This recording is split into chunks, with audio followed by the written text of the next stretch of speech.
All right, looks like we're good to go, Pablo. Looks like we're live. Bobby. Oh, yeah, don't forget, you're seeing Pablo. Don't forget to smash the like button. Whee! All right, there he is. Oh, hi, handsome dog. Yeah, look at that guy. You say, look, who is it? Look right here. Look, who is it? Pablo, look. Hey, you're going to pause it. Oh, no, Pablo, oh, no. All right, whenever Pablo shows up, smash the like button. I have no idea who's getting a notice on this or anything. So if you, I just don't know how it works, to be honest with you. YouTube sometimes give notices. YouTube sometimes does. Hey, Carl, what's going on, man? We're going to read right on, Carl. You had said something yesterday or 2 days ago or something about that. What did you say? It was actually quite interesting on the, we got some chocolate there, on the live stream. I forgot what you had said. Can't remember. Anyway, so let's dive into this. I want to go over, hey, CJ Poley, right on. Yeah, Pablo is the boss, as we know. Doing some, just got out of the weight room downstairs with my 13-year-old, pounding some Arizona, right on, man. What part of Arizona, Salon P? My boy was doing 8-pounders, overhead presses. I was like, good, man. Spectator James, what's up, James? I just sent you an email, my friend. So cheers to you. And he said when he was done, he was doing overhead presses, shoulder shrugs, and he said his arms are feeling light or feeling shaky. I said, that's good. That's good. So yeah, I don't know. You said something that's pretty interesting yesterday, Carl. For the first time, just joking. We laugh here.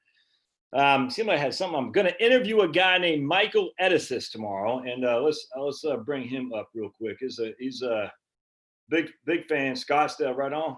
I was talking to a guy from Tucson today, as a matter of fact. And anyway, so let's bring up Edison. So you should read this guy whenever you can. If I can, how do I do this? All right, hold on just a second. Pablo, make up your mind, dog. All right, so we're going to bring up advisor. And it won't be live stream interview, but bear with me just a second. We'll bring him up. We're going to look up Edison. I would suggest if this guy writes something, you should write it. Michael Edison. I can interview him tomorrow. He's in Hong Kong, actually. Interesting to right here. All right. So let me bring you guys back. I'm gonna hit share screen right there. I think you guys would be very well served to look at advisor perspectives every day. Huge fan of Joe Tomlinson. Joe Tomlinson is a Mainer, but I don't think he lives in Maine anymore. Actually, let's see where Joe lives. One of these days I'll try to get him on the channel. I think he lives in UK now, if memory's not mistaken. Let's see. Big fan, first time, long time. Joe, yeah, lives in West Yorkshire, England. Yorkshire pudding. All right, I'm big fan, first time, long time. And then I read him all the time. And then here's my man Edison here, who I'm going to interview tomorrow. Yeah, modern monetary muddle. Okay, yeah, this actually, I didn't realize he had written an article about MMT, so it's interesting. Creditism may sound near all observers once they learn what MMT says. Its basic economic tenets are agreed to by most knowledgeable economists.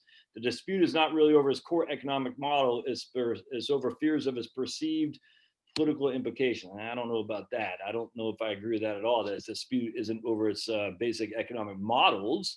I think even Stephanie Kelton, who's one of the biggest proponents of it, would even acknowledge that one of the issues with MMT is it could be inflationary. I don't think she wouldn't deny that. So I don't buy that for 2 seconds. However, neither MMT's critics nor its advocates have the temerity to dwell on the ultimate source of the fears. Here's Stephanie Kelton, and I kind of ticked me off. She had I hate these. She had on advisor perspective, she had a live stream, which I got on. I'm not a big fan of Stephanie because she's a big lip. She's, was Bernie Sanders campaign, economic campaign advisor. Now she's on Biden. It's a big lip, and that's what I said. I said, look, man, if you are trying to advocate MMT, you need to see people on the right who can help you advocate this, because if you just throw in with Bernie, inherently people are going to think it's socialism for sure. And I asked a question, but they already had these questions like they asked Joe Biden, Hey, Joe Biden, what's your favorite ice cream? Hey, Joe Biden, did you wear boxers or briefs? Hey, Joe Biden, how'd your teeth get so white? And then with Trump, they say, Trump, when's the last time you beat Melania? Hey, Trump, when was the last time you beat Barron or something like that? Larry Elder had a meme the other day. My wife told me a meme. To make it fair in the debates, we're going to have Joe Biden debate Barron Trump. Just to keep it fair. Oh, Larry Elder is classic. But anyway, but let's see. I haven't read this, so I'm going to ask Michael tomorrow about MMT because look. At the end of the day, many of us on the right recognize when they closed the economy down, we needed government intervention, which sucks. But it's the freaking feds that, not the feds, but it's the government that closed us down. It was a takings. It was a takings. They took people's businesses and livelihood away. Wasn't put to a vote. No one freaking voted on this crap. And they just said, we're going to do this. And then you're sitting there thinking, what the hell, man? It's a taking. And if the government's going to take, they need to make you whole. And so MMT, I don't care what you call it, stimulus, MMT, you can call it anything you want, freaking helicopter money. If the government is going to take, they need to do so in just compensation. And unfortunately, they haven't done that. But this is what the right was arguing on, which sounds like MMT. I'm like, Uber, but it's nuts. Anyway, the issue with modern monetary theory is no one would sit there and say, and advocates of it, that it cannot be inflationary. No one's saying that. And I'm not an advocate of MMT.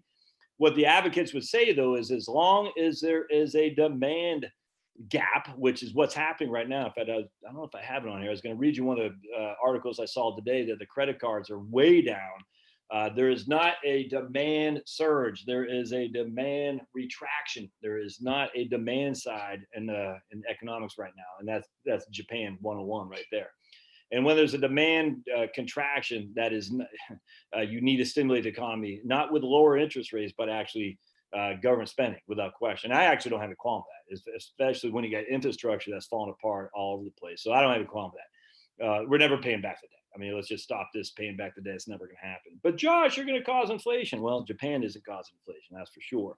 So I don't know how you would argue against that. With that said, though, once you get back, so to speak, to a more demand surge, then MMT is crazy because then it'll go through insane inflation. So you have to kind of structure that. You can call it stimulus, you can call it MMT, you can call it UBI. I don't care what you want to call it. If the government is going to take small business ability to freaking produce assets, to produce products, to hire people, the government needs to set those people right. That's all there is to it. It's no different than Kilo, which I freaking ticked me off by the Trumpster, the Kilo takings in New Haven. Now, thankfully, if you want to call it that, that lady got compensated for it, but still, she did not want to give up her home for the freaking city of New Haven to take her home and to give it to somebody else who's going to develop it, basically gentrify it. She said no. Trump was on the side of the city of New Haven, stupid, and they won. And then she got put to the side, but she did get comped. In this case, though, small businesses are not getting comped from the shutdown. It freaking infuriates me. And I can't wait for these lawsuits to fly. I don't know what's taking so long. There's got to be class action on top of class action. Anyway, let's see what old Edison says. Dr. Kelton is a professor of economics and public policy, blah, blah, blah. I interviewed Kelton in an Advisor Perspective podcast you listen to here. In her book, she explains MMT basics. The taxes and borrowing precedes spending. So that's the MMTs in a nutshell. Rejects that taxes and borrowing precedes spending. Let's see. All right. She says spending precedes taxes and borrowing. Most people can relate to this model because it's similar to what enables a household, a business, or a state, city, the government to spend. You can't spend the money if you don't have it. So the government creates the money that gives it to you, and then you spend it. And I don't know. First, you have to borrow it or earn it, or if you're a state or a city government collecting taxes. But the federal government's budget doesn't work like a household budget. Kelton, when she was chief economist for the Democrats, discovered that none of the senators who sit on this powerful committee seem to realize that. The difference is that the federal government, unlike a household, is the issuer of the currency. That's the basis of MMT. They actually issue the currency, the money. They're not just a user of it. The issuer operates not under the taxes and borrowing precedes spending, but under the spending precedes taxes and borrowing. So what does that mean is that the federal government spends first, and then it may or may not, it doesn't need to tax and borrow later. This should be intuitively obvious to everyone. The federal government creates the currency. It's the issuer. It doesn't get it from anyone or anywhere. It just makes it. If you make it, you don't need to borrow it or get it or to tax it.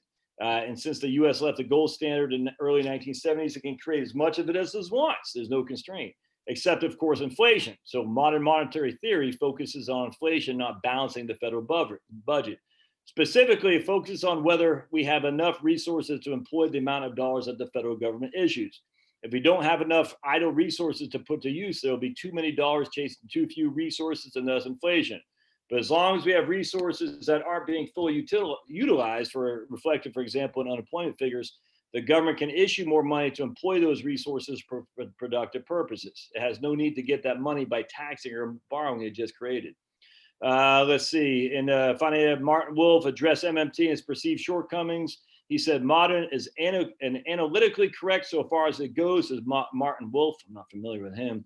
He then uses one of the most, restating at some length the tenets of MMT. The analyst is correct up to a point. What does he mean? But recognizes that, okay, hold on a second. Now let's look at the highly critical University of Chicago economist John Cochrane. His tagline is, at least Bernie Sanders believes spending depends on tax revenue. So you might think that Cochrane is going to say this nonsense that the government can spend without taxing and borrowing. But what in fact does Cochrane says? He says, true, the federal government can spend any amount simply by printing the needed money. True, our government never need default since it always can print more dollars to repay the treasury.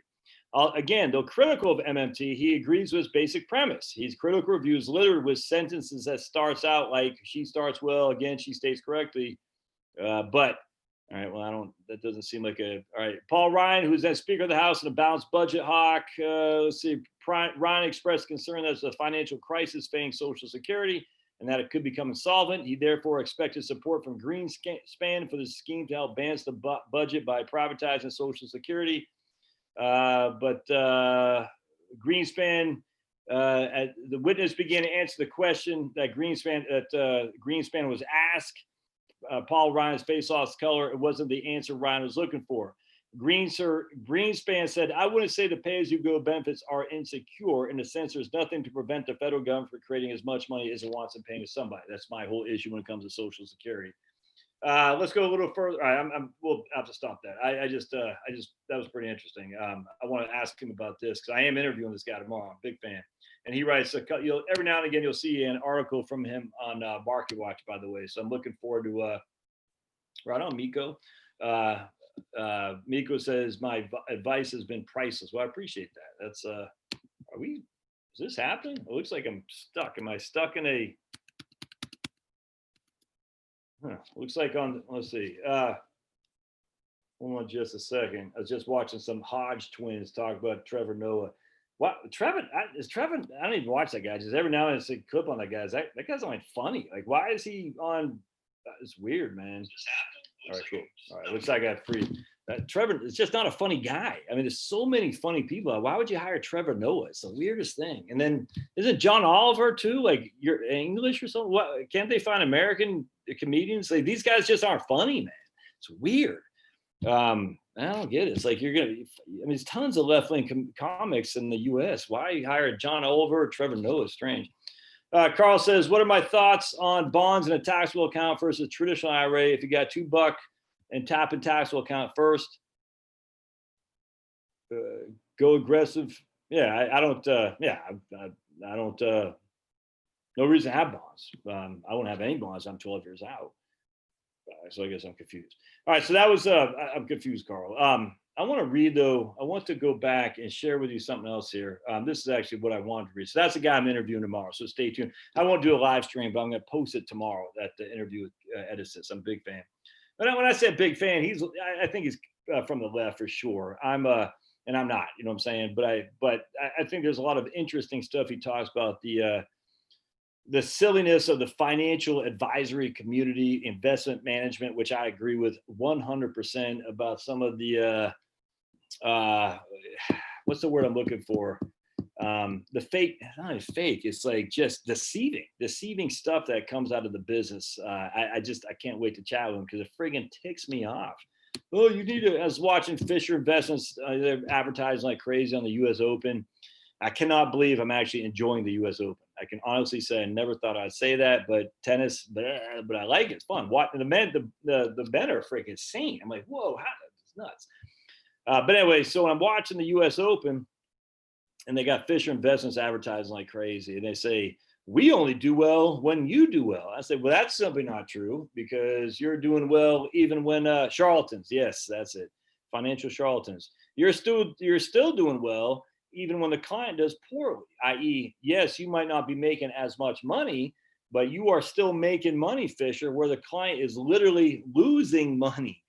So it's different if Fisher loses money when the client loses money, but Fisher, in all investments who charge an asset under management, they're still making money when you are losing money, if that makes sense. So they're like, we do well only when you do well. No, you don't. You might not be making 10,000 a year. You might be only making 9,000 a year, but you're still positive cash flow relative to the client who went from $1 million to 900,000. I hate that crap. Retired and loving it, says my husband has Medicare and a supplement, but I'm not full retirement age, so I got health insurance in the marketplace in the U.S. All right, right on, man. How's that shaking out for you? Retired and loving it. How's it cost, and are your docs in the plan and all that? Good stuff. Yeah, just going again, Carl, me to you don't need bonds, man.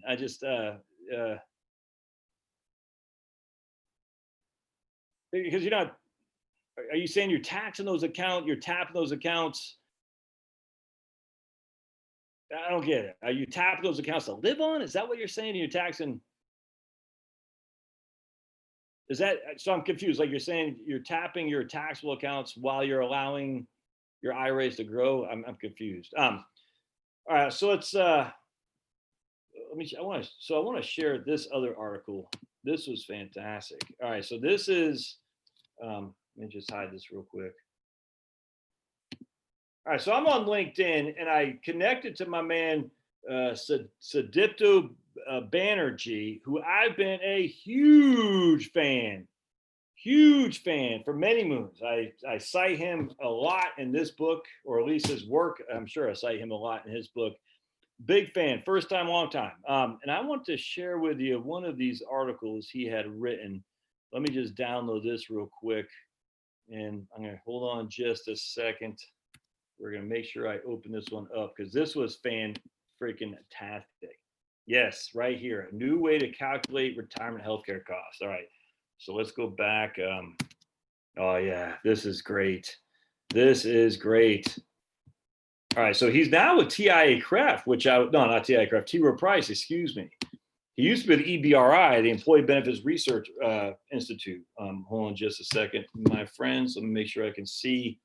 All right, so I want to. Are you on Parler? Oh, Bark! You remember when that happens, Bark? Oh man, I got my. All right, so if you're on Parler, I'm on Parler, which is pretty cool. I'm a big fan. All right, so here's Sadipto Banerjee. All right, so check this out. This is nuts, man. You'll love this. Because everyone and their mom's so scared about healthcare, and I get it, because it's an unknown. It's an unknown.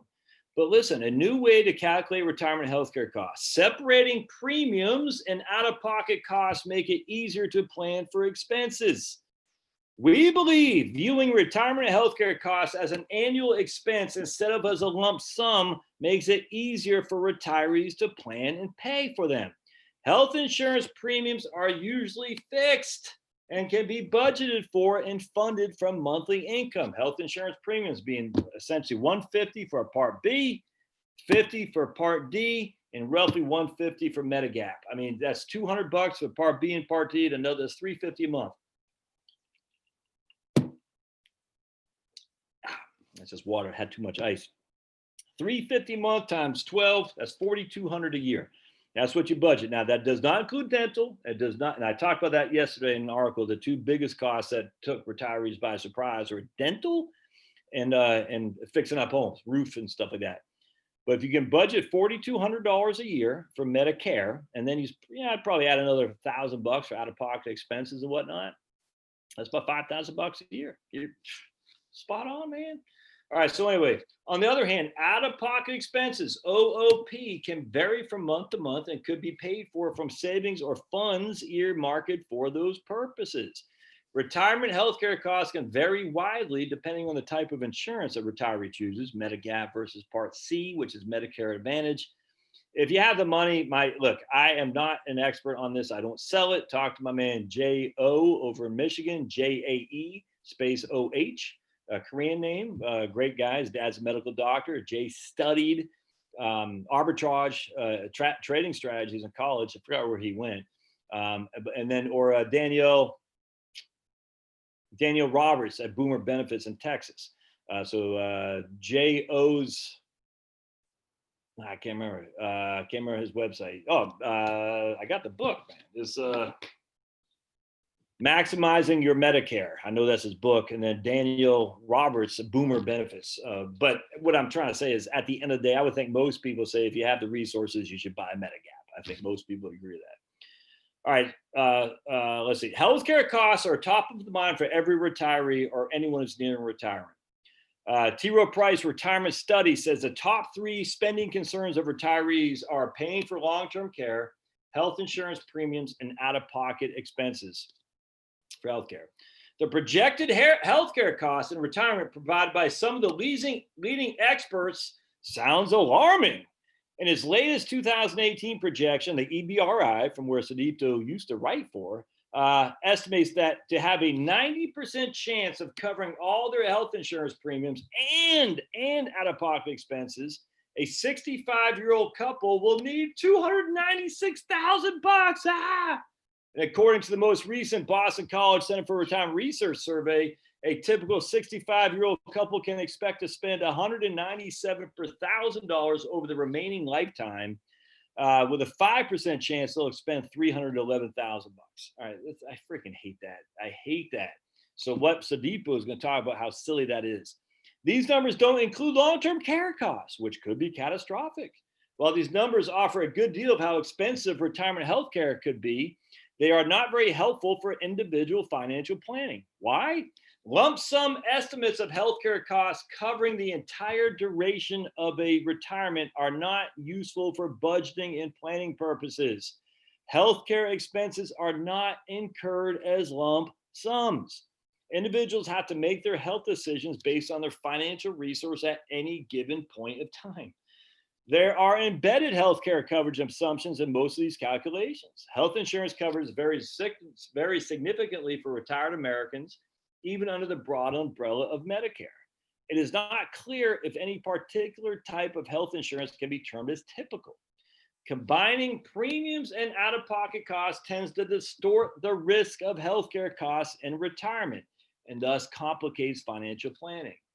Premiums are relatively stable at the individual level, but the out-of-pocket costs are more uncertain, and as a result, accounts for most of the variation in health costs. Premiums also constitute the bulk of their healthcare expenses for the majority of retirees. Premiums also constitute the majority of the bulk of the healthcare expenses for most retirees. Premiums, $150 for Part B, $50 for Part D, $150 for Medigap. That constitutes the bulk of healthcare costs for most retirees. You get that? So thus, out-of-pocket expenses do not constitute the bulk for most retirees. And we know what the premium is going to be. I just told you, $4,200 a year, adjust for inflation. I use a 5.5%. I use a 5.5% increase each and every year inflation, because I'm using for the Centers for Medicaid and Medicare Services, the CMS. That's a trustees report. They say they expect a 5.5% increase each and every year to about 2035, 34, 35. And then it'll drop when a lot of baby boomers die off to about 3.9%. And my stuff on Right Capital, I'm still showing 5.5% a year, each and every year, until basically we all die. As a result, for most retirees, a large chunk of their annual health costs is predictable and can be easily planned for. Like my man Sadupto, man, it's just so freaking common sense. I love it. By separating the premiums out-of-pocket costs, retirees will be able to plan better for these expenses. Premiums, similar to other monthly expenses, like a cable bill or a utility bill, are often paid from monthly income. And on the other hand, out-of-pocket expenses are much more likely to be funded by savings. As a result, we believe that framing healthcare costs for retirement should be based on annual cost, type of coverage, separation of premiums and out-of-pocket expenses. From an individual perspective, the more personalized the estimates are, the better. To that effect, a host of other factors like income, age, health status, marital status, state of residence can be added to the framework. But since it's not always possible to reliably estimate retirement healthcare costs using all these factors, is a reasonable basic framework to estimate healthcare costs in retirement. I cannot agree more. So let's see what else they say. All right. All right. Why use annual healthcare costs? It is hard to build a financial plan around a lump sum. Since healthcare expenses are not incurred as a lump sum, it's not clear how such information can be used to plan for retirement healthcare costs. Let's take the example of a hypothetical 65-year-old couple who needs $300,000 to fund their healthcare costs in retirement. How should they go about it? Should they set aside $300,000 from their retirement saving at 65 to meet their future healthcare needs? If so, how should they allocate the sum between savings and investments? And what if they only have $280,000 in savings? Does that mean they have no chance of affording their projected retirement expenses? If they should not set aside the $300,000 as a lump sum, how much they need at 65, 75, or 85?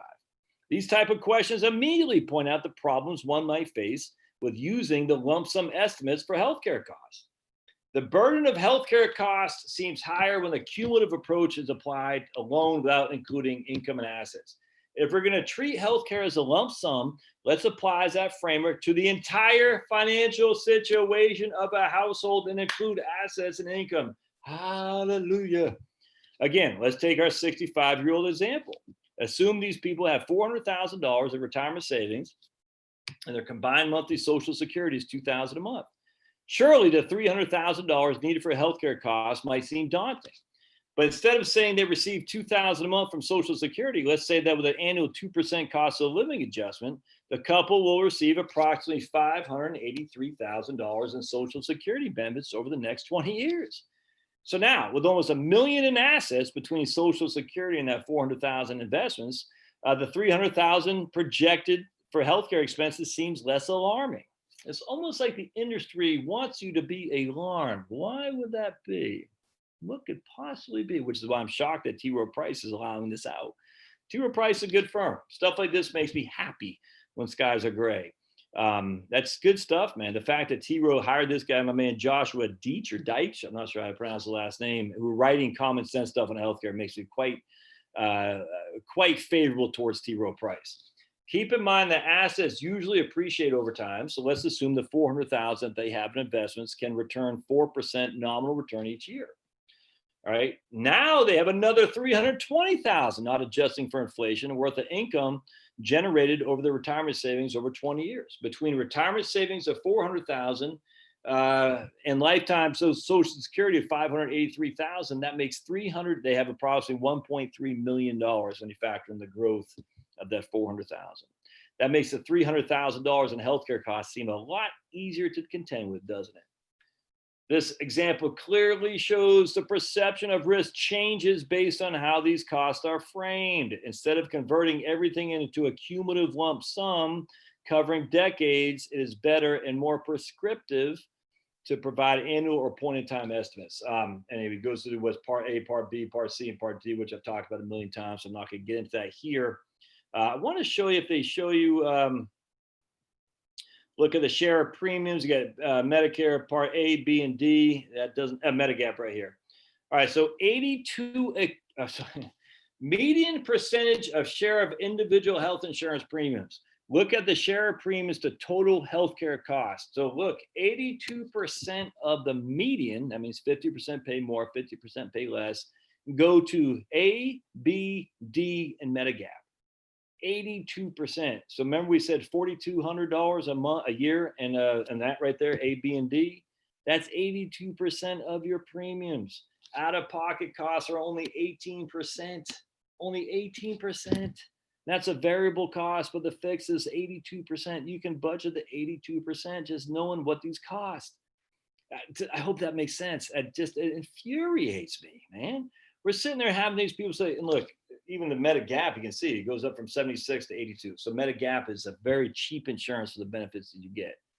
So if we're going to take the median individual health insurance, right, and we're going to include out-of-pocket expenses, 82% of total annual healthcare costs are eaten up simply by the premiums that we're all going to have to pay.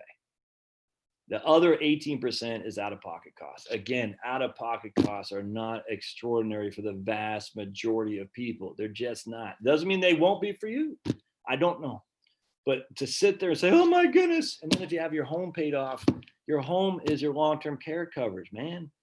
Anyway, maybe one of these days I'll try to get Sedito, if they'll let me, from T. Rowe Price on, because I love it. I love it because it's fraud up and down. And the fact that Center for Boston College, Center for Retirement Research, they did that ticks me off. They have other stuff at BC too, Center for Retirement Research, that ticks me off too. I'm sitting there thinking, are you deliberately trying to scare people over there at BC? And I think they are. I do. I literally think they are. They're trying, because I think they're in line with the who's a lady, Teresa Giardelli or Giarducci or whatever her name is, from the New School of Economics, who basically saying just lying, man. These people lie. I know my man Andrew Biggs, he would never want to come back on my show when I say this, because I know he's tight with some of these people, but you cannot sit there and say it used to be better in the old days because you had pensions. You can't, because that's simply freaking not true. And to continue to say that while people are living in fear of not being able to retirement, I don't know why you're doing it. I do know why. I do know why, because they're trying to get more and more government. They're trying to get rid of defined contribution plans so that way you have no access to your own retirement and allow the government to do it. This is what leftists do. They scare, and then Big Daddy government comes in and they'll solve everything. But Big Daddy government doesn't solve crap. Big Daddy government can do some things, absolutely.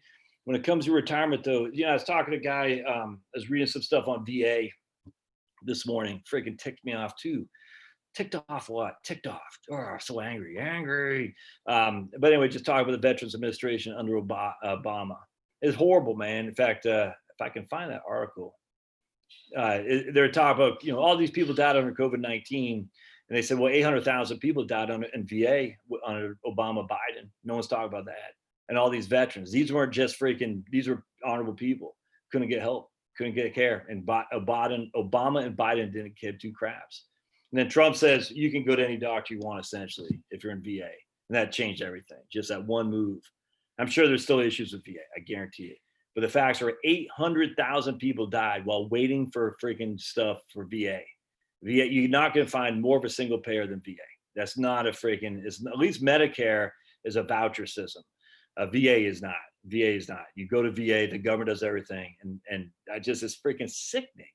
And so these Teresa Giardelli, whatever her name is, the ladies over at Boston College, they all want big government, man. They want the government to dictate your retirement, and the way they do that is they scare you to death, so that way you can say, I can't do it. I need government. It's freaking nuts. These people, they should be ashamed of themselves. Because the data says the other thing. There's otherwise. It's like, climate science, COVID-19, health and nutrition, the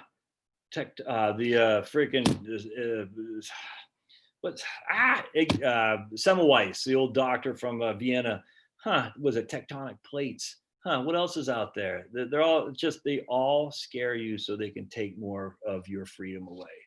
It's nuts, man.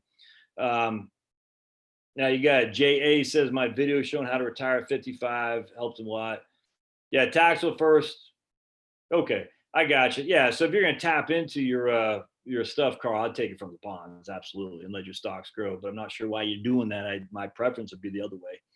$2 with TSB. Would you have both sides of the bucket?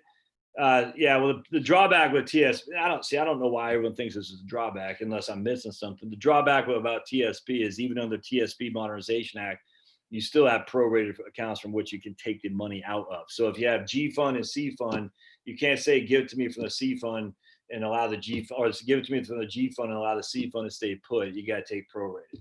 So what you do, and I've yet to be told you can't do this with a TSP, is just say I got $1 million on TSP.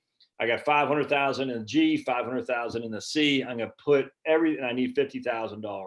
I'm going to put everything in the C fund into the G fund, take the $50,000 out, wait a couple of days and move it back. And I don't think that's a problem with a TSP.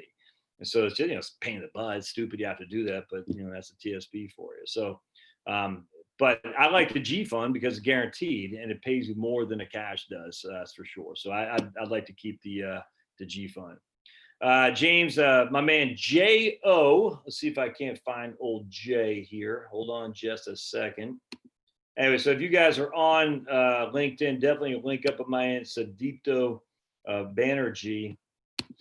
I will show you J.O. and his website. Oh. I don't want to friggin', there we go. I think this, yeah, here it is. All right, so I use DuckDuckGo as my search engine, and somehow Google popped up saying, do you want to change it back to Google? I'm like, no, I don't want Google as my search engine. I'll trust you guys as far as I can kick it. Let's see. So go to, here's my man, J.O.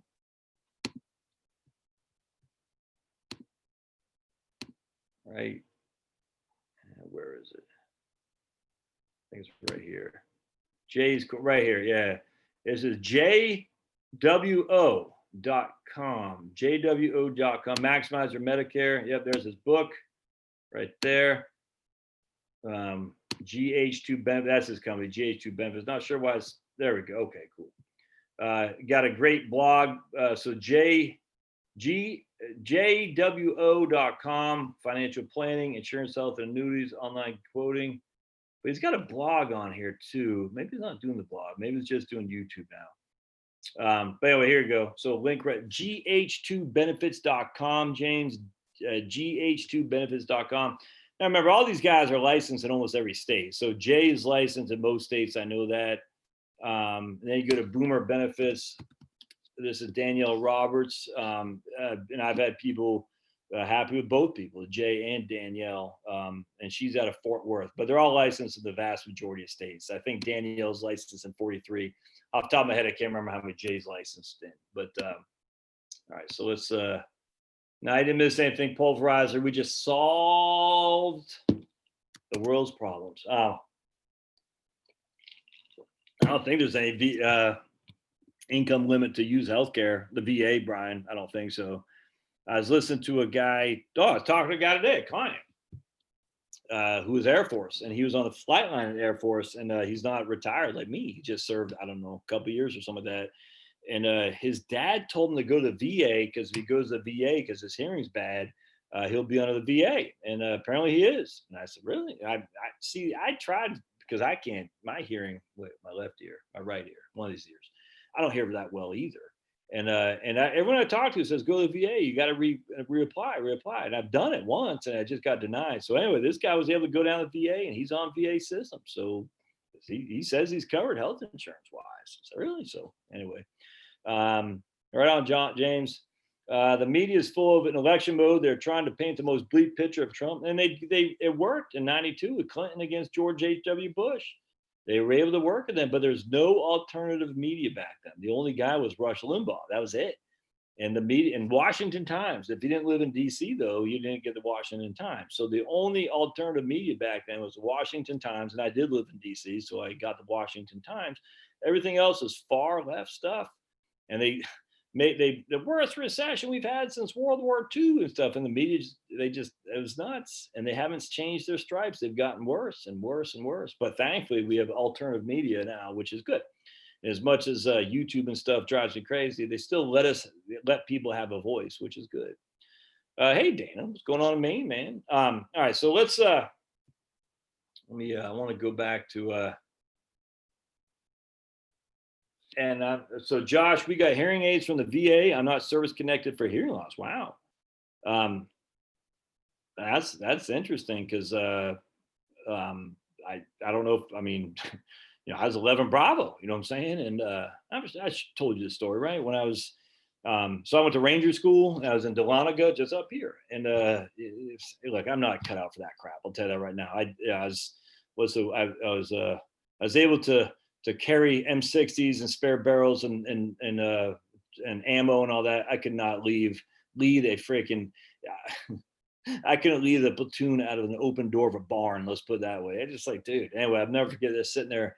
And I'm like, it's in the middle of Dahlonega. It's like my third time. I got recycled 3 times. I'm just like, or twice. This is my third my third, whatever it is, I was 9-90, 10-90, 11-90. I think it was in 12-90. It was my fourth. I can't remember. That's just, I'm sitting there in the middle of Dahlonega, and we're now 2 weeks. I can't remember what it was. It's just getting rained on. It's like 3 a.m, like the last 2 days of doing our missions and stuff. And I'm just freaking tired. I'm miserable, and I'm just done. And I'm sitting there under this poncho, just like, I was sitting there, and next thing I know, Scanlon, you got the command. I was like, you got to be kidding me. Anyway, so he gives me the freaking map. I'm under this poncho. It's 3 a.m. We got like a day left, and everyone's just like, I'm like looking at this map, falling asleep, like, whoa, whoa, whoa, whoa. Anyway, and I said, dude, I just said, I don't know what I'm doing. And I had this special forces guy, Captain Johnson, who I said, dude, you got to get me out of here. Anyway, long story short, I failed my patrol, which is fine.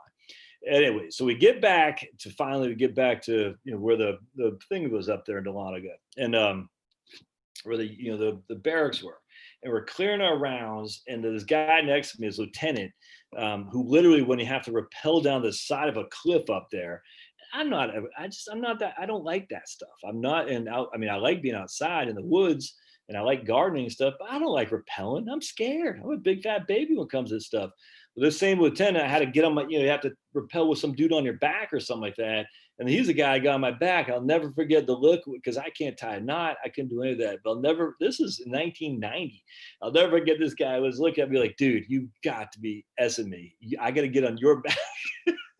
He thought he was dead. I did too. And they said, if you tied it, you ride it. And I was like, oh boy.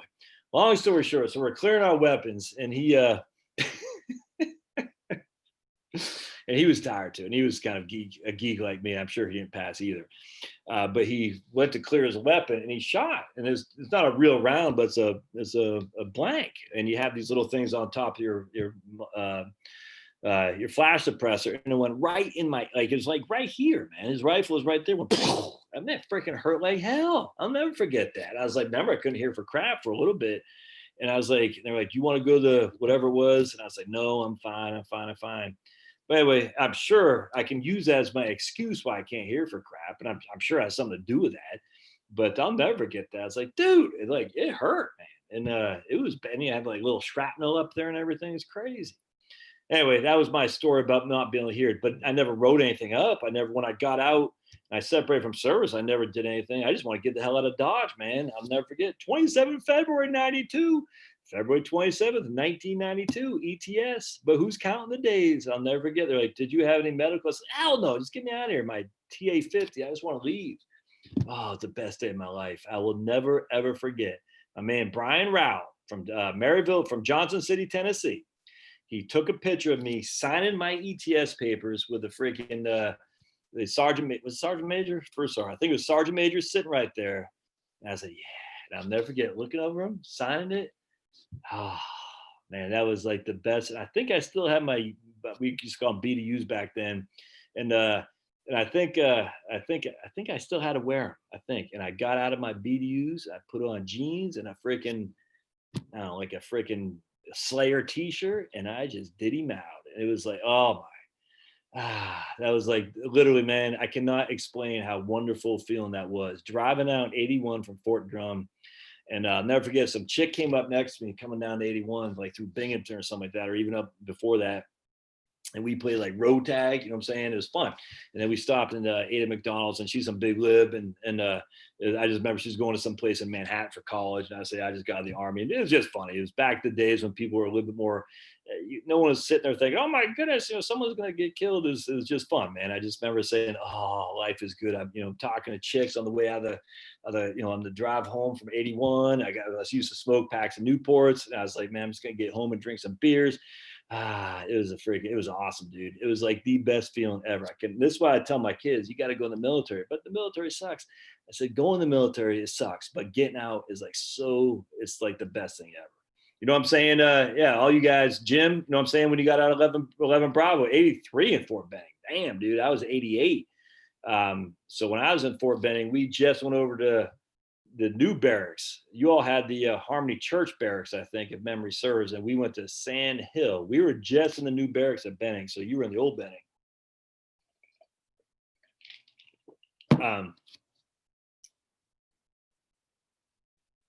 Yeah, no, I completely agree, man. Go to that was a mistake. I tell everyone now to go to medical and get in your STR. Um, my hearing is all. I've been around too many loud machines through the years. Also, rock concerts. Man, I tell you, that's great. So let's put it this way: I've also been a heavy metal fan. I love seeing Slayer.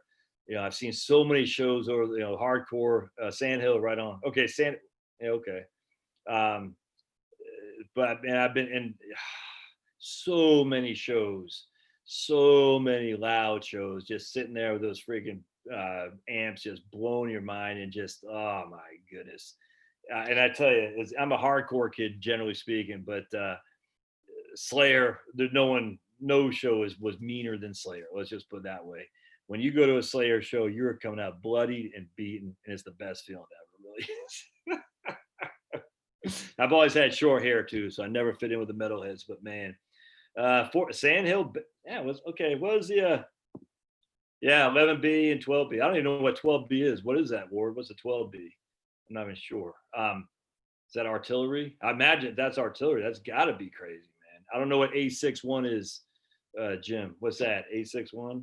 Is that your basic training unit? Mine was, I don't know. What's A61? Jill, you're late again. Jill, I'm gonna take away that wrench from you. Just joking, yeah.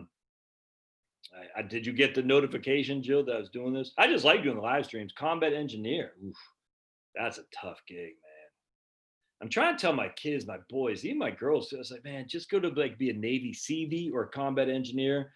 Oh, just something like that. You can learn so much. If I had to do over again, I'd like to. A61, Alpha 61. I was E Echo 254. That was my basic training unit.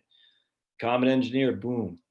You know what the hardest job in the Army is forward. No, was it forward observer? Yeah, those are the guys they attach to your unit. I think it was an FO. I can't remember. But there's always a guy and I never went to combat. There's always a guy they attach to your unit who doesn't know anybody. And it's just like, that's gotta suck. Because at least when you're in your unit, your squad. I mean, so for you not familiar with the Army, at least the infantry, you got a platoon of about 30 soldiers, and there's usually 4 squads of 8, 9 people each. Typically, that's what it's supposed to be. And my military intelligence, right on. And then what would happen is you only know your squad, man. You go out to the field, you know your squad. You don't even really know the rest of your platoon that well, but you know your squad, man. You know them all backwards and forward, good and bad and otherwise. And then they'd even narrow them down into teams. And a team's like a 3-man, 4-man team, I guess, right? Yeah, a team of about 4 soldiers each. And so those are the guys you really know more than anything. It's like, I mean, literally, those are you know them better than anybody. Well, anyway, but then they attach these people called an FO, and I can't remember if they attach them to the company. I think they attach them to the platoon, and they're just like, you're sitting out there in the with all your people that for years, and then there's this guy. You're like, dude, that's a tough job, man, and they got a pretty intense responsibility too. And I forgot what their job was, but it's a very interesting dynamic. I said, how do you just show up one day like, I'm in your platoon? You're like, okay. I mean, we're all cool with it, but it's just weird, man. Gary, what was the best thing you ever done? Air Force, right on, man. Yep. No, right on. My son also did ROTC, much better program today. My sister did ROTC, who I interviewed on this very channel, Abby Rosen. And funny, my brother was in the Marine Corps. I was in the infantry in the Army, and my sister was the only one who saw combat. And she's in the Navy, but she went into the first wave of Iraq in 2003. Yeah, 2003 on. I always forget the boat she was on, and she'd get pissed if she heard me calling it a boat. It's a ship. Navy. Anyway, that's for some of you guys boring. I know it's not financial planning, but be that as it may, it's interesting in hearing people's stories about the military, especially when you take some idiotic young idiot who's not going anywhere, and then he goes in the military and just it changes everything, man. There's no other way around that. And you hear this story so much, which is why I don't want to draft, and I don't want you got to serve. I hate that crap. I hate the idea of like everyone must serve. I don't think so. I think that's bad, and I know Israel does it. Um, yeah, most military people are very structured because usually they get that stuff out of their bodies when they're, most young men between 18 and 22 are still immature. I'm just telling you right now. I know I was. Women are much more mature. Men will start hitting their maturity around 26 or 27. I know that from personal experience. 18 to 22, though, they're still really immature, and they still carry a lot of anger and hostility, and just they're just easily manipulated to do bad things to that. Yeah, me too. AF saved my life. The Army saved my life, brother. I know it. And between 18 and 22, a young man, especially if he comes from a non-structured background, he's going to be up to no good. It's many of them, not all of them, many of them, which is why it's stupid for these young men and women. But women are more mature. That's all there is to it. Now, as they age, maybe not so much, but in terms of men, but there's a gap there. Anyway, which is why you always find, like, my wife is 4 years younger than me, and she's 4 years more mature. I guarantee you right now. But hey, what happens is that a man, those 18 to 22 years are just, is a tough for a young man. And then if you're going to have him sign away his life in some stupid college loan for $100,000, it's the biggest wealth transfer there is, from poor, ignorant children, young people, to freaking rich college administrators. It's freaking evil, man. And then you got these diversity clowns making $300,000 a year. It's freaking evil, off the backs of poor, ignorant kids. And it freaking infuriates me. And everyone's like, why? And one guy's a big liberal here said, why are you out so much against the diversity thing? And he's trying to imply that I'm a racist. I said, no, these guys are a waste of space. They're taking money from poor people and young, ignorant kids. They're taking it from them, and they're freaking using it for their own. And they're creating problems that don't exist so they can justify their existence. It's the freaking mission creep. We see it in every bureaucratic entity there is. And Jill says, I'm right. Women are much more mature. I'm still immature, man. I tell you, I embarrass my kids like you wouldn't believe. All right, so enough of that crap. But I appreciate that. Anyway, this guy was implying you're being racist by being against diversity officers. I said diversity officers are a waste of space. Save the money. If you really want to be fair to poor people, minorities or not, you'd freaking cut tuition just like that. But they don't want to do it because it's the biggest wealth transfer there is, and everybody knows it, man. Everybody knows it. My son is a good kid and going to University of South Florida. My daughter is more mature. Right? I got 2 and 2, so we shall see. But came back from basic. Wow. So 83, you went to basic and AIT and then came back to go to high school to finish up your senior year? Damn, that's nuts, man. What unit did you end up going to, Jen? I was in Watertown, Fort Drum, up 10th Mountain Division. Freeze my tush off. I tell you, being from Maine, there's studies that show you that cold kills more people than heat does. So this whole thing of global warming, bring it on, baby. I'm telling you right now. Just think about it. If you have global warming, what does that mean? You're gonna have a longer growing season in the north. That's a bad thing. You're going to have more CO2 is a freaking nutrient for green plants. We're already having a greener world now than we did 100 years ago. That's a bad thing? It doesn't make sense. No one's arguing that CO2 isn't increasing. It's 400 parts per million right now, maybe a little bit over that. That's a bad thing? But Josh, all these firefighters, no. Stop that crap. There's less wildfires, less droughts today, and there's more atmospheric moisture, rain now than there is. So you can't say the wildfires are because of droughts. That's simply fact. That's facts. That's fake news. There's more moisture. What I'm looking for. There's less droughts, I guess what I'm trying to say, than there has been. In fact, that inherently makes sense. I mean, the water is just moisture. If the freaking sea caps are going to melt, it's got to do something, right? So it's going to be go in the atmosphere, come down as rain. It's weird how these guys want to play both rules. But anyway, so CO2 is bad. It's not. Global warming is bad. It's not. Cold is a scary thing. It absolutely is. And people who don't recognize that are just, they've never been in the cold. I'm telling you, because cold is scary. Blizzard is 78. I've seen videos on that, man. Blizzard is 78. Burr. All right. Any of you all got questions, comments, concerns? If you're late, Jill, I did an article. I read an article about, I don't wear contacts. I got LASIK. I just got something in my eye. But even my eyes aren't, well, I'm still pretty good. But yeah, exactly. But I read an article for y'all latecomers about the silliness of saying you're going to spend $300,000 in healthcare and using like a lump sum. And I'll post a link on that article. It's really, that's crazy. Low temperatures in Texas. Huh. If you follow my man Curtis Stone up in, he's an urban farmer up in someplace in Canada. I forgot where he's from, Alberta or something like that. He says for the last 6 years he's seen is the growing seasons are getting shorter and shorter. Interesting. And there's another guy I follow, Ice Age Farmer, and I bought one of his t-shirts from actually you should look at his website if I can find it here real quick. I'm a big fan. Well, just real quick, while I'm looking at this, I came across this, pretty interesting. I'll share this with you guys. I don't know anything about it. You all might be more interested in this than me, but I am very interested in energy. And I came across this article on Seeking Alpha. Energy transfer. Buy if you have a 5-year plan. I guess it's a company called Energy Transfer. I don't know anything about it.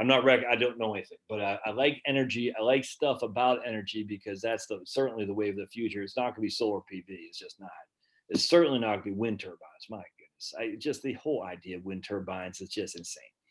All right. So let's see what we got here. Here's a pessimist. All right. Energy Transfer is one of the most controversial stocks on Seeking Alpha.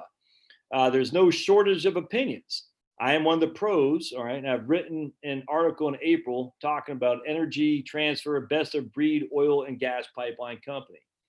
ET will soon have a huge cash flow machine. I know free cash flow is currently non-existent after paying out distributions, but massive amounts are coming down the road starting in less than 6 months. And whatever you think the validity of earnings before interest, taxes, debt, and amortization, that's called EBITDA. So earnings before interest, taxes, debt, and amortization. Because you can write interest, amortization, you can write those down. So you want to see your real earnings, your operating earnings. That makes sense. Whatever you think of validity of EBITDA of 10.5 billion is a lot of EBITDA for the COVID-19 year. All right. So they're saying you might challenge the validity of the 10.5 billion in earnings before interest, debt, taxes, but it's a lot of money. And it's just going to get better from here on. It will increase each year. Sorry, my eye is just weird. EBITDA will increase each year as new projects come online late this year and next. Each of the following completions will add to the EBITDA next year and beyond, even though Energy Transfer doesn't give an actual number, but does use the word huge twice. Here's the CEO. I want to remind everyone, and it's been brought up in these discussions, but the backlog of growth that's coming is going to be huge. And the dollars that are going to flow are going to be huge. Part of that huge growth just happened with the early completion of the Lone Star Express pipeline. The original estimated completion was sometime in the fourth quarter of 2020.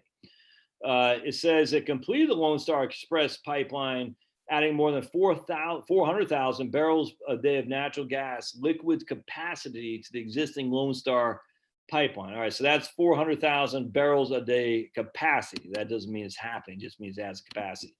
That sounds like the what they call in solar not baseline. I'm drawing a blank. The maximum you can get is nameplate. It sounds like nameplate actually, so just because they have the capacity doesn't mean anything. It means something, but until they can actually move the natural gas with the capacity in of itself, that's meaningless. Let's see. NGL is already ET's largest EBITDA provider, and Lone Star Express will just increase it more. Adjusted crude, refined products, midstream. I don't know. I don't know what all that stuff is. That natural gas line, is that what that is? NGL. ET's huge cash flow will soon bring its huge debt down to more reasonable levels. As it stands now, total long-term debt is about 50 billion, and that is high enough to make rating agencies take notice.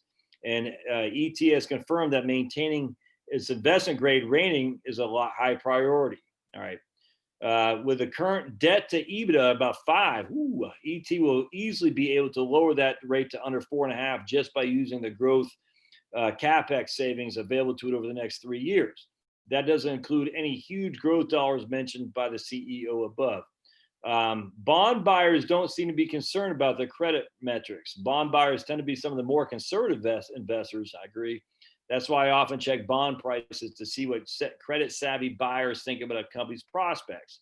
If you check out ET's bond prices, you'll find that all nearby issues are selling at a premium. All right, that's interesting. That makes me think ET's credit metrics are very solid at this point in time.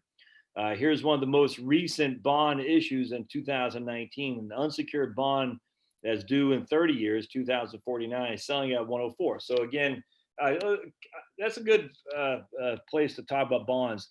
A bond is issued at 100. It's really that simply means it's $1,000, a $10,000, $100,000 bond, but they're priced at 100. That's what it looks like. So if it's 104, that means it's trading at a premium. And that, well, the reason for that is simple. The interest rates have gone down, I presume, from 2019 was issued. That's what I would think that would be the case. Now, if it looked like the bond was doomed, even if the interest rates went down, the price would not go up. No one's going to pay a premium for a bond that's going to go bankrupt, if that makes sense. So the fact it's trading at a premium of 4%, that tells you something there. So here's the last trade. Where's a coupon on this guy? Right there. Yep. So here's a coupon, 6.25. The last trade yield is 5.934. So if the current yield is below the coupon, inherently that means the price is a premium. So coupon 6.25, current yield is 5.9. Inherently the price must be a premium, and it is. It's 104.29 above the $100 initial par value. I know it's a lot to chomp on there, but that is of interest. It's a 30-year bond paying 6.25, and right now the yield is only 5.934 because you're paying 104 for a 100 price bond. I hope that makes sense. All right. So anyway, I'm not going to go into this, but right here, I did want to read this. Dakota Access Pipeline, where all the libs are angry about. How do the libs heat their homes, man? Well, they heat it with the rich daddy's money. Did you see the article in the New York Post today about some of the rioters for Antifa/Black Lives Matter? Just rich kids, spoiled brat rich kids, man. Friggin' pisses me off. I'm sick of spoiled brat rich kids being commies. Lock these suckers up. Apparently the AG in Delaware is throwing the book. I was listening to Tim Pool yesterday. They're throwing the book at some of those clowns. I'm freaking, whoever the AG, Attorney General for Delaware, run for president, man. If you're a Democrat, I support you. Freaking lock these ass clowns up. I'm sick of these people, man. They do whatever they want. I'm not going there to freaking fight these guys. That's stupid. Let them burn their own cities down. But what I'm saying is, at the end of the day, it's nuts that they can carte blanche to do whatever they want. It's nuts. And yet if a cop happens to defend himself, the cop is freaking strung up. It's insane. Dakota Access Pipeline, legal challenges are the main reason Energy Transfer cannot move beyond $6 or $7 a share. Of course, it's impossible to predict the outcome of a dispute between the Army Corps of Engineers and a federal judge. But using common sense, it would seem to me that this to be headed for the Supreme Court for resolution. If the appellate court rejects ET's argument that closing down the pipeline causes more harm than keeping it open. How long would that take is anyone's guess. In the meantime, ET stock will probably stay in purgatory for 5 years. Here are 3 cases where the National Environmental Protection Act was used for arguing an infrastructure project shutdown was an appropriate resolution. Kinder Morgan's Permian Highway Pipeline case. Friggin' Sierra Club alleges the Army Corps of Engineers authorized a pipeline to be constructed at these water crossings in violation of the National Environmental Policy Act. Sounds familiar, doesn't it? But Robert Pittman rejected the NEPA argument, saying that the court makes its determination pursuant to a legal framework that discount much of the Sierra Club's harm allegations to the point it becomes an almost insurmountable hurdle to obtain injunctive relief. Even when Kinder Morgan has admittedly drilled into a void in the karst, leaked drilling fluid and impacted the drinking water wells of nearby Case, blah, blah, blah, and intends to continue to use horizontal drilling fracking, unfortunately, granting an injunction at this stage of the pipeline would not unring the bell. So no irreparable harm, no foul. And that was a pipeline not yet completed compared to the one that was shown no harm whatsoever after running since 2007. This is the one I like right here. This actually kind of annoys me. Dominion Energy, Virginia Power, transmission line over the James River. Dominion Energy built 17 transmission towers over the James River, much to the consternation of the environmental group National Parks Conservation Association, who sued to have the towers removed, even though they were transmitting electricity to customers. So the wealthy libs say, even though you're getting your electricity, poor people, sorry, we want those towers removed. Sorry, you need electricity. Sorry. The U.S. District Court of the U.S. D.C. District Court on Wednesday rejected reconsideration requests and left intact the Army Corps of Engineers authorization for the Dominion Energy project. An appeals court ruled last year about the energy failed to comply with the National Environmental Policy Act when it approved the project's route through historic areas. Sorry, we got to make sure people have electricity, you liberals, and you're still flying all over Davos and freaking Park City and all where the rich people go. Hey, big guy. But you're so concerned about the environment, but you're still getting your airplanes. Most of those are private jets. Is there anything worse than a wealthy hypocrite liberal? There is nothing, really. Energy Transfer's Dakota pipeline case. A federal agency, the Army Corps of Engineers, has said not once but twice that an environmental impact statement review of the Dakota Access Pipeline is not needed. But under extreme pressure, the Army Corps of Engineers has recently agreed to do an environmental impact study. What are the odds that the Army Corps of Engineers, after saying that an EIS was not needed, will find a reason to stop the pipeline? I would say those odds approach zero. The judge's original order also used the National Environmental Policy Association as a justification for ruling against the ET. Let's see. But as said, we have seen the Kinder Morgan pipeline in the Dominion. National Environmental Protection, or whatever it is, does not necessarily mean injunctive relief. Since the Dakota pipeline has been running since 2017 without any legal or environmental issues, it seems unlikely that the burden will fall on Energy Transfer unless an environmental impact study shows significant harm will result.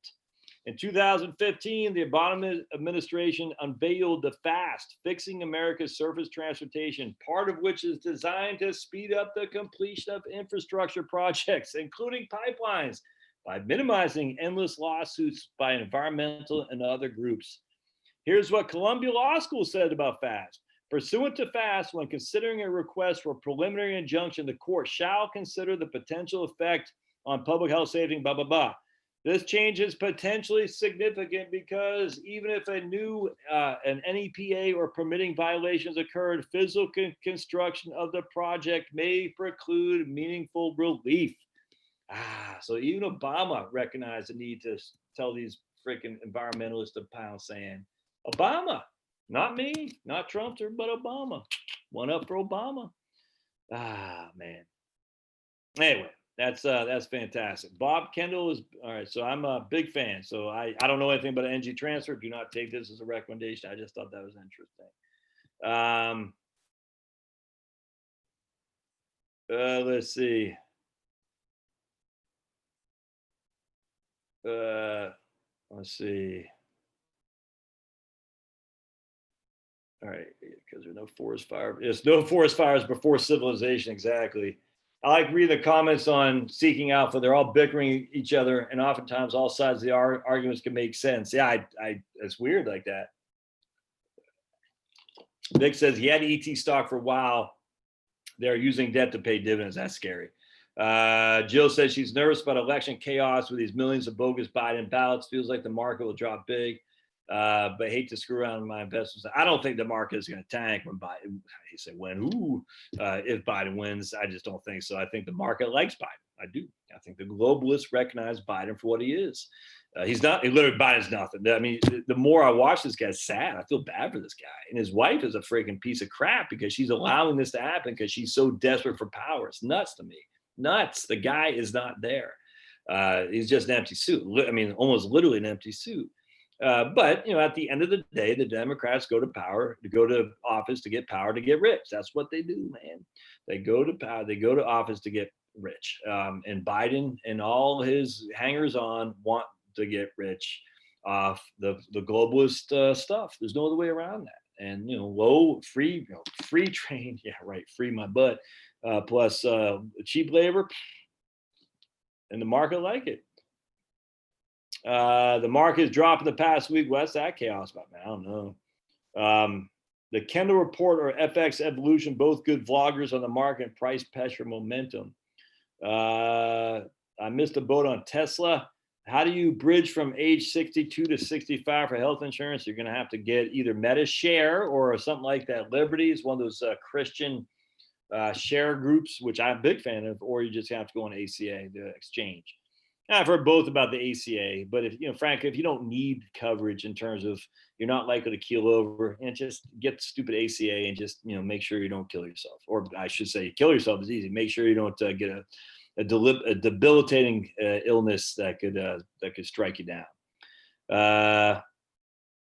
ACA. Even if you sold out, okay. Michigan CB and AR-10 is loaded. AR-10, man. Whew. Those I'm thinking about the A10s, the Vulcans. Those things are so badass. Haven't watched a while. Weird enough to see a whiteboard behind you. Hey, man, I'm upstairs, North Bill Corby. I'm upstairs now. My wife has moved her office upstairs, so I got promoted from the basement. I think stocks, international stocks, the bottom ones, I easily see going up for sure, man. Absolutely. Yes, Jill, people are truly look at the media. They fall for it hook, line, and sinker, and they just get lied to. It's sad. Sad. All right. So tomorrow I'm interviewing Michael Edison. I'll post that when we're done.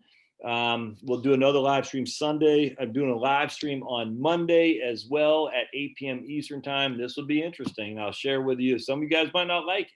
I'm not going to, I'll put the thing out to talk about that here in a little bit. Well, not tonight, but I'll put it out tomorrow. But that'll be a live stream on a Monday and a regular live stream on Sunday. But and then watch for the interview with Michael Edison I do tomorrow. So appreciate y'all being here. I'm going to go get me a cup of tea. Look over it. Hey, I'm not sure where he went. So we'll see you guys. Appreciate y'all being here. Thanks now.